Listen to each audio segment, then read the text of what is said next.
सच्चाई जानने के लिए वीडियो अंत तक देखें।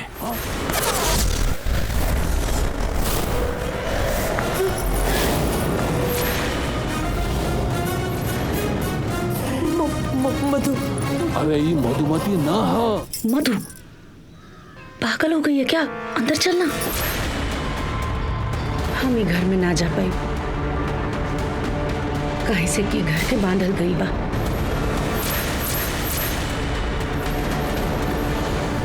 माँ, माँ, लाज रख ले माँ। ओम नमः चंडिकाय नमः।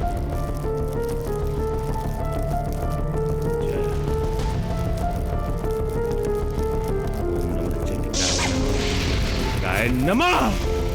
ओम नमः चंडिकाय नमः। ओम नमः चंडिकाय नमः। ओम नमः चंडिकाय नमः। ओम नमः चंडिकाय नमः। ओम नमः चंडिकाय नमः। ओम नमः चंडिकाय नमः।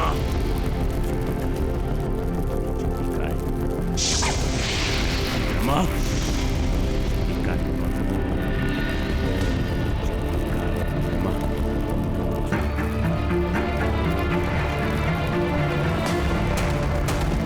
आत्मा प्रकाश हो, आत्मा प्रवेश कर।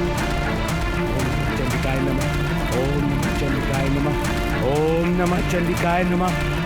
चंडिकाय नमः।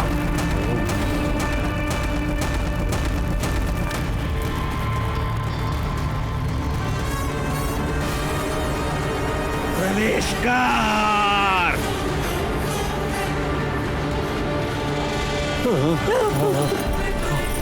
अरे बाप रे बाप, अरे भाई कमल जी, अरे तू सुते चुपचाप। डरवा देना। काम अखा डरवा दिलू। चला सुता। हे भगवान रक्षा करिए।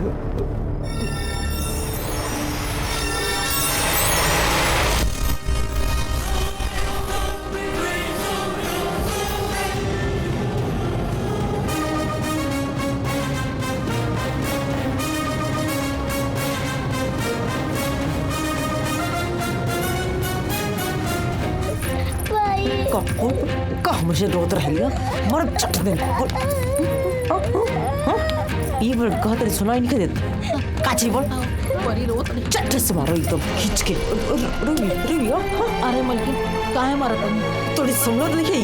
हाँ जब तक तुम रोत रहे लेकिन जाके दोबारा ना रोके चाहिए। धर ममता ले चल। तो रुक मारो जब तक तुम माई माई करते रहे। दिमाग खराब कर दिया हमारा।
खिनौनी बेबी नीचे उतारो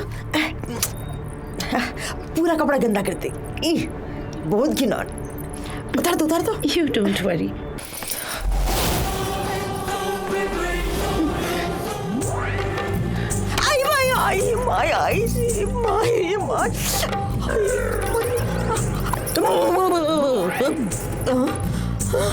क्या हुआ? आप ठीक तो है ना?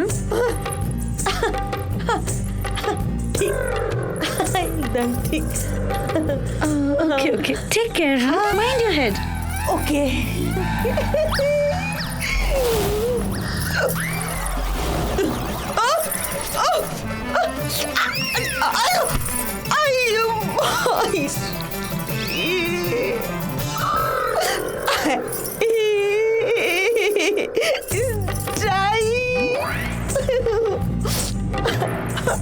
कुछ ना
डरवा दला हम का डरे नहीं डरवा तम के देलु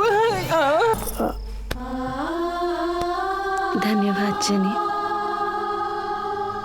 हमरा ही कहला पर तू अपना परिवार, अपना माई बाबूजी के छोड़ के अपन जिंदगी दाव पर लगा के हमरा बच्ची के बचावे खातिर आ गई लो। अगर तू ना रहतू तो शायद हम अपना परी के ना बचा पाते। नहीं मधु, प्लीज मुझे थैंक यू मत बोलो। मैंने तो वही किया जो एक इंसान को करना चाहिए था। लेकिन हाँ, आज सिर्फ बाबा की वजह से ही तुम इस घर के अंदर आ पाई और अपनी बेटी से मिल पाई। तो अगर तुम्हें शुक्रिया कहना ही है तो मुझे नहीं, सत्यानंद जी को कहो। धन्यवाद सत्यानंद जी, आप भी अपना जान पर खेल के एक घर में बांधल बंधन तोड़ देने। अब इतना थैंक यू मत बोलो। हम तो अपने बाबा को दिए हुए वचन को निभा रहे हैं। बाबा ने कहा था कि मंत्र का दुरुपयोग नहीं होना चाहिए, इसलिए हम ये काम कर रहे हैं। वैसे इस घर के लोग बहुत बेवकूफ टाइप हैं, हमें भी समझने में भूल की उन्होंने। मैं सत्यानंद हूँ, किसी को पता नहीं चला, और तुम जेनी नहीं हो ये भी किसी को मालूम नहीं पड़ा।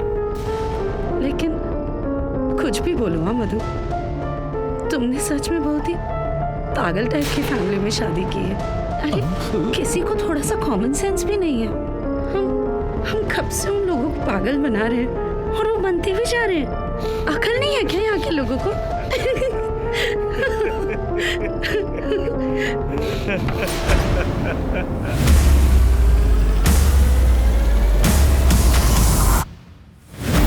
अभी देखिए पूरा कहानी सिर्फ स्टेज ऐप पर।